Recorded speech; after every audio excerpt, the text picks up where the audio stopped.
Yeah, it's true. You know, Iron Man in the 70s wasn't exactly the A-lister that he is today, but he was a solid B-lister, right? He had his regular comic, he was a regular member of the Avengers, but he used to kind of fight anybody and everybody. You know, he didn't really lock into his armored rogues gallery just as he had in the 1980s, right? But looking at the cover art of that era, nothing can take the shine off of what was being put out back then. So let's start with our top 10, and we're gonna do number 11. Huh, what? All right, yeah, we're doing number 11, and this might surprise a lot of people because I think a lot of people might have picked this for their number one. It's a great cover. This is Iron Man 128, Demon in a Bottle. This is a classic, infamous cover. The storyline of Tony Stark dealing with hardcore alcoholism was no joke at this time, and this is a Bob Layton cover. So I'm sure to a lot of readers, this was quite a shock to see on the newsstand. The reason it's not my number one is because I think this cover is revered because of what it represents in the run of Iron Man. I'm more looking at it just on the art alone. It's not a bad picture, but if you didn't know, it's just some drunk guy looking at himself in the mirror with a whiskey bottle open there. I mean, it's a good picture, but does it exemplify what you want to see with Iron Man's superheroine? I think a superheroine cover is always going to win out over something like this. But it's a great cover. That's why it's my 11. I'm sorry, y'all. I'm not hating, but I'm looking at it purely on the, well, not purely, but mostly from its artistic standpoints.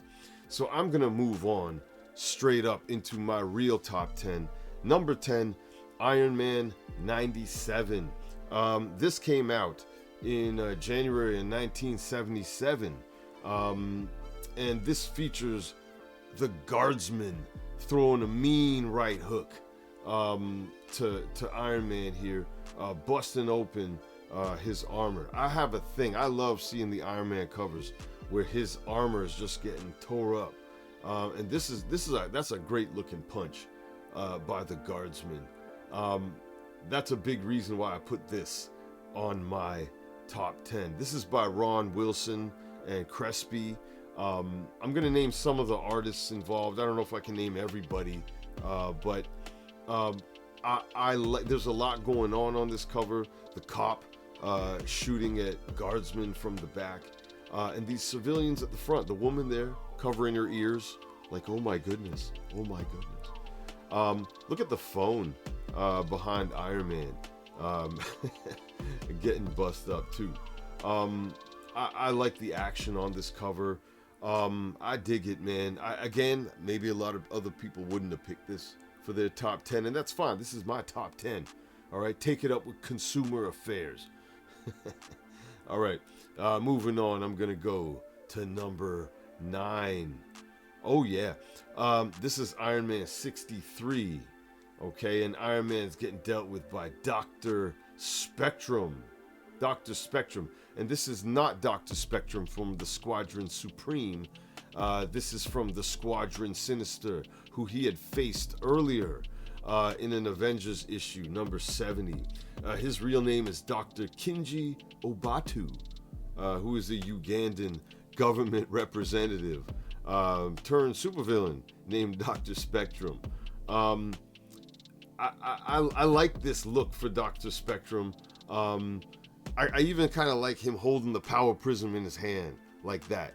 You know, he's hitting Iron Man with a lot of power there. Iron Man's down on the ground like he's fallen and he can't get up. You know, he needs the clapper. He needs the clapper to get him up. He's struggling. He's having trouble. I love the art on this cover. This is Gil Kane. Somehow you could just tell this is Gil Kane. Mike Esposito and Saladino involved as well. The one thing, the white background, I kind of wish there was something else there. Luckily, Dr. Spectrum is a colorful character, but I don't know. I still might have preferred a little bit more than just the basic white. Everything else though is on point. Iron Man, one thing I don't like, he looks too out of it. I wish that he looked like he was kind of at least fighting back. Yeah, I don't know, but either way, I'm nitpicking. This is a great cover. On to number 8. All right, this is Iron Man 59, and this came out in March of '73. Firebrand. I love Firebrand. I think he's a great villain. He is just blasting Iron Man into an open grave where it actually says R.I.P. Iron Man. I love how Firebrand looks. He looks like a fearsome, powerful foe. Something, I don't know. Iron Man's right leg and right arm kind of look a bit funny to me. I don't know if the perspective made me think his right foot was actually on the ground next to the grave, which made him look a bit out of alignment with how it should be. But then I realized maybe he's airborne. I don't know. But there's something a little odd about that. But I still can't nitpick. I love the blast he's being hit with. The white spot on his armor where, boom. I mean, I love how that looks. And look at the ferocity on Firebrand's face and the clenched fist. Another thing, so I might be nitpicking, at the bottom where it says the final triumph of Firebrand. To me, it looks a little too big, maybe a little too prominent. I don't know. Either way, this is a great cover. That's why it's in my top 10. I love Firebrand. I was considering another cover featuring Firebrand. This is Iron Man 81. I love how Firebrand looks on this cover. That's the black llama in the background there, the disembodied head with the hand floating out. But I really just didn't like the way Iron Man looked on this cover. And this is when he had his nose piece. So that too I held against it. So I couldn't really put this one on. But I love me some Firebrand, man. He's a fearsome villain. Next, this is number 7 on my list. Iron Man 117. This came out in September of 1978. And this is the Spymaster, just thrashing Iron Man's armor with his nunchaku. All right, just walloping him. I love the action on this. This is John Romita Jr., not Senior, putting in work on this cover with Bob McLeod. Iron Man is getting twisted up. That's for damn sure. And Spymaster, he's making a nice showing for himself. Pretty cool villain with an interesting logo. He's got a sword cutting through a waffle. At least that's how it looks to me, or maybe I'm just hungry. But I like me a waffle with a knife too, so I can relate. I can relate to... I was going to call him Stairmaster. I'm sorry. Definitely not Thigh Master, but the Spymaster. All right. The white background, I kind of hold it against this one too. But I love the action on this cover. One thing about villains like this, though, Tony, why not just fly away? Keep your distance. There's no excuse really getting hit by nunchucks. And he's trying to blast him with both repulsors and missing badly. So that's probably his fault, right? All right. This is number 6. This is Iron Man 124. This is another JR cover. I love the action in Atlantic City, as it says. And this one came out in April of 1979, nearing the end of the decade. This is one of the rare covers where it looks like Iron Man's just jumping into action and putting it down for his. And Blizzard is getting blasted here. I love the body contorted the way it is here for the Blizzard. And that's the Melter in the foreground, unconscious, I guess, on the ground there. And I think that might be Whiplash next to him, yeah. And the turned over tables. You know, chips and cards flying everywhere, ice flying everywhere. This is dynamic stuff. I love this cover. The white background. This did not need a white background though. But to me, the action is just at such a high level. I just can't front. I just can't front. I'm gonna put it up there. All right. There was another Blizzard cover I kind of considered as well. This is Iron Man 86. I like how Blizzard looks on this one. This is a pretty nice cover in its own right. Iron Man is just kind of a bit static, a bit immobile. I mean, because he's getting frozen, literally, but I couldn't front on the action, the all-out action in my other Blizzard choice, 124, despite the white background. But yeah, if it had something more interesting going on in the background, it would have put it over the top even more. Man, I'm creeping up. I'm in the top 5 now. This one, number 5, is Iron Man 46. This is going back to 1972, February 1972. One thing you'll notice, almost all of the Marvel covers in that year had this kind of, like the top, the side, and the bottom all had this border going on, and the art, the picture itself was all concentrated more in the center and to the right a bit of the cover, but it worked beautifully, man. It was a formula that produced some classic covers. This is one. I love this one, man. And this one is by Gil Kane and Ralph Reese. Ralph Reese? Huh? Yeah, that was a name I recognized, and I looked it up. It was the same dude that did a lot of classic choose your own adventure covers. Okay? Some of these books that I own. All right? That's Ralph Reese's name right there at the bottom. So he wasn't just a comic book artist. He was involved in that, and I, give him props for crossing over, I guess. But I love this cover, man. The Guardsman. I like the colors, the blue and green, and the muted backgrounds. The pinkish kind of color with the black, solid black night, and the fire in the foreground. This looks like a dire situation for Iron Man. And I love the pose the Guardsman is doing here. I had Guardsman in my number 10, but this one, oof. Man, and the smoke billowing to the right, top right of the cover, outside of the regular picture frame and into the yellow border. And the yellow border around that, I think, is just beautiful for this cover. Man, yeah, the top 10 is so strong. This is a 5-star cover to me, of course. For it to be 5, number 4 has got to be damn good. And here it is. This is Iron Man 99. This came out in 1977, March of 1977. Featuring the Mandarin as the villain in the background. One thing I love about this cover, there's a lot going on. My eyes were jumping around from the center to what Iron Man is dealing with. Oh man, he's strapped to a rocket. Okay, then Mandarin to his left in the background. And then looking up and noticing, okay, the rocket's pointing up towards this open roof, and all the fire and smoke coming from the bottom. The perspective on this cover is just awesome. This is the work of Sal Buscema and Al Milgrom. Sal Buscema, man, he was a workhorse back in those days.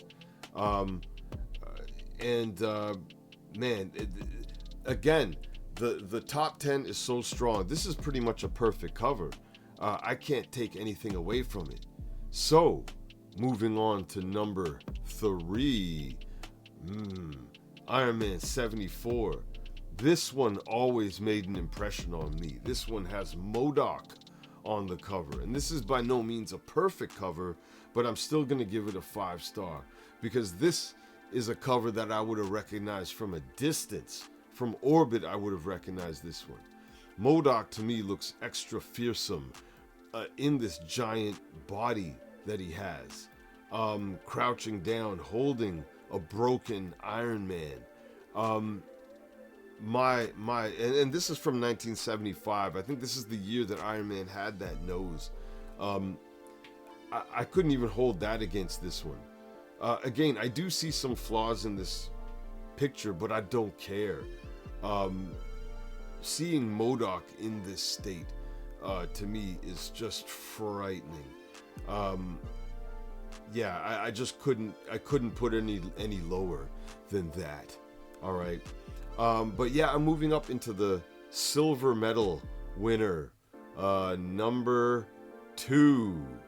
All right, this is Iron Man 127. This came in 1979.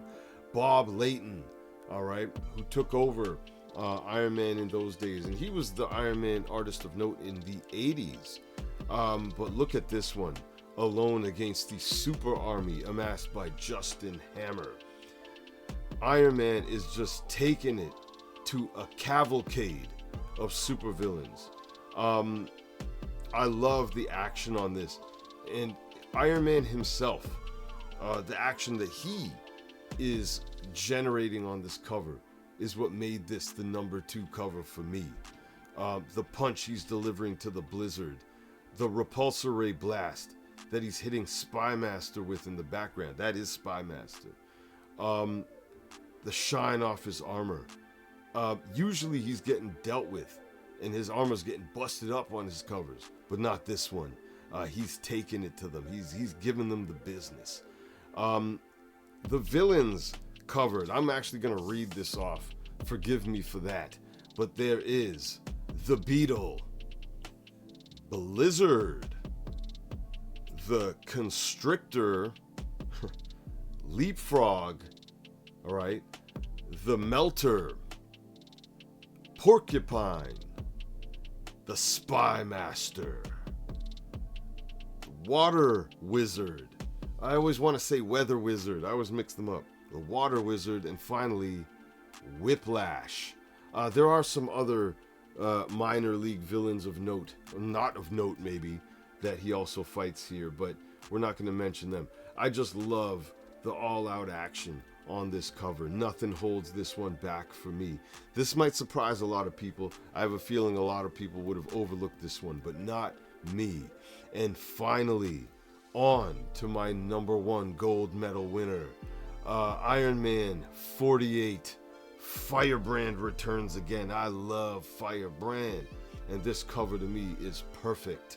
All right, this is Gil Kane, the immortal Gil Kane, and Vince Colletta on the inks, a much maligned artist, evidently, but I won't stand for it on this cover at the very least. To me, this is perfect. Firebrand, and this is in 1972, by the way, so you'll notice again that border that I mentioned earlier. And like I said, it's not just Iron Man. I think most Marvel covers were using this border formula. I don't care that it's white on this one. I think it just works perfectly. Melting Iron Man's armor. Iron Man looking more and more helpless. Firebrand looking fearsome, and I love Firebrand's left hand reaching out. The pose of power that he has here. But also the background. Look at the disaster behind them. So much so that the fire looks white.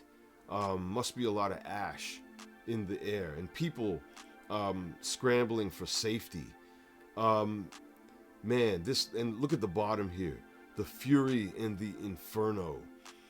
Oh man, I just can't say enough about this cover. First time I ever saw it, it struck me.